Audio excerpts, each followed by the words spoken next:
Most people assume confidence is something you're either born with or not, but that's far from the truth. Confidence isn't a gift, it's a skill. It's built over time, step by step, experience by experience, just like learning to walk or ride a bicycle. Every confident person you've ever seen had moments of fear, hesitation, and self doubt. The difference, they didn't stop there. They trained themselves to push forward anyway. They built their confidence the same way you build strength, by doing, by showing up, and by failing forward. And here's the truth: building confidence starts in the mind. It begins when you decide you're no longer going to be held hostage by your insecurities or the opinions of others.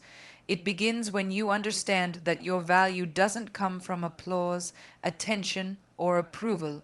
It comes from action. Each time you speak up when your voice shakes, each time you raise your hand when you're unsure, and each time you step outside of your comfort zone, you're building it, slowly, quietly, powerfully. You don't need to wait for perfect timing, or for the right opportunity, or for someone to believe in you first. Confidence is constructed through repetition, by choosing to try again after the setback, by deciding to learn instead of quitting, and by choosing to walk into uncertainty with open eyes and an unshaken heart. Think about it. What if your lack of confidence isn't a flaw, but a sign that you haven't trained that part of yourself yet? What if all it takes is one brave moment, repeated again and again until it becomes who you are? Keeping the promises you make to yourself is the foundation of confidence, and yet it's the one area most people ignore. We often break commitments to ourselves without thinking twice, hitting snooze when we said we'd wake early, skipping that workout we swore we'd do, avoiding that goal we promised we'd pursue. Over time, those broken promises create silent damage. Each time you say you'll do something and don't follow through, you teach your mind that your word can't be trusted. And if you don't trust yourself, how can you expect to feel confident in any decision you make? The truth is, self-confidence isn't about the big wins. It's about the small, quiet agreements you honor when no one is watching. When you decide you're going to commit to something and then you follow through, you begin to see yourself differently. You build self-respect. You become someone who takes action. That's where confidence starts, not in applause or recognition, but in integrity. Imagine how your life would change if you simply became someone who does exactly what they say they will do. Imagine how powerful you'd feel if your actions always backed your words. You'd stop needing validation because you'd already believe in your own ability to follow through. That belief, that internal trust, becomes the fuel that powers your presence, your voice, your decisions.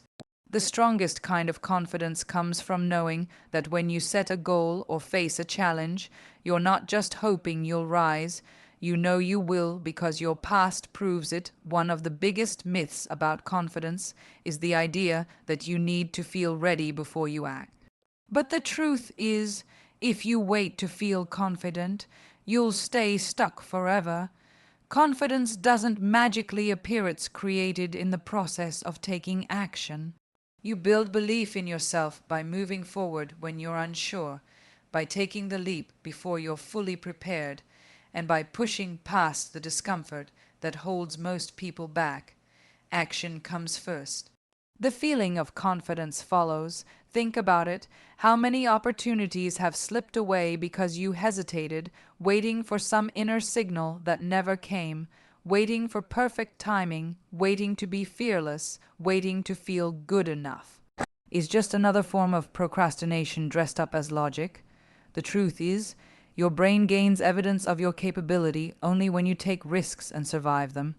When you act despite fear, your mind learns, I can handle this. That message repeats and reinforces until confidence becomes your new default. You don't need to have everything figured out. You just need to move. Take the first step even if your hands shake, your voice trembles, or your heart races. Because that first step sets off a chain reaction, momentum builds, courage grows. Suddenly, the things that once terrified you become part of your comfort zone. The difference between those who grow and those who stay stuck isn't talent, intelligence, or luck. It's the decision to act, especially when fear whispers that you shouldn't. Doing hard things on purpose is one of the fastest ways to grow your confidence. Yet most people avoid difficulty like it's a threat. But what if the very thing you fear is actually your path to power? When you choose to face discomfort head on instead of running from it, you begin to transform. Hard things challenge your limits, and in that resistance, your mental, emotional, and even physical strength begins to develop. You stop seeing failure as the end and start seeing it as training. You realize you're far more capable than you once believed, not because someone told you, but because you proved it to yourself. Confidence doesn't grow in comfort zones, it grows where effort meets resistance.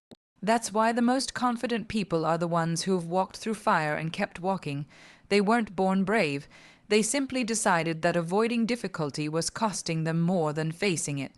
Whether it's waking up earlier, speaking in public, trying something new, or confronting fear, when you do the hard thing deliberately, you begin to send a powerful message to your brain: I can handle what comes.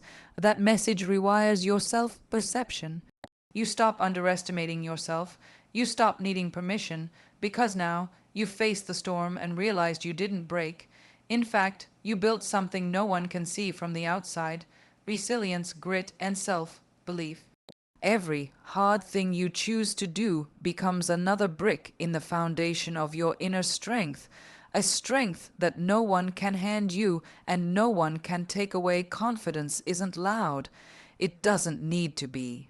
Real confidence doesn't come from shouting the loudest or taking up the most space. It comes from knowing exactly who you are and standing firm in that truth. There's a quiet power in someone who walks into a room and doesn't need to announce themselves. They don't need applause, they don't need validation, and they don't need to prove anything. That's because their confidence is rooted deep, not swayed by opinions or approval. It's not a show, it's alignment. When your internal world is solid, your external presence naturally radiates strength. You don't chase recognition, you become the kind of person people recognize. This kind of confidence isn't built overnight. It's the result of doing the inner work, of healing, growing, and understanding your value. And when you get to that point, you'll notice you no longer feel the urge to compete, compare, or convince. Your calm presence becomes your loudest message. You walk differently, you speak with intention. People start to listen, not because you demand attention, but because you carry truth. Real confidence is deeply magnetic. It attracts without effort, it influences without force. It's not the volume of your words, it's the weight they carry. And often, the most powerful people in the room are the ones who say the least. But when they do speak, their voice lands with impact. That's the difference between performance and presence, between noise and knowing, between appearing confident and actually being it. You're not an imposter. You're evolving.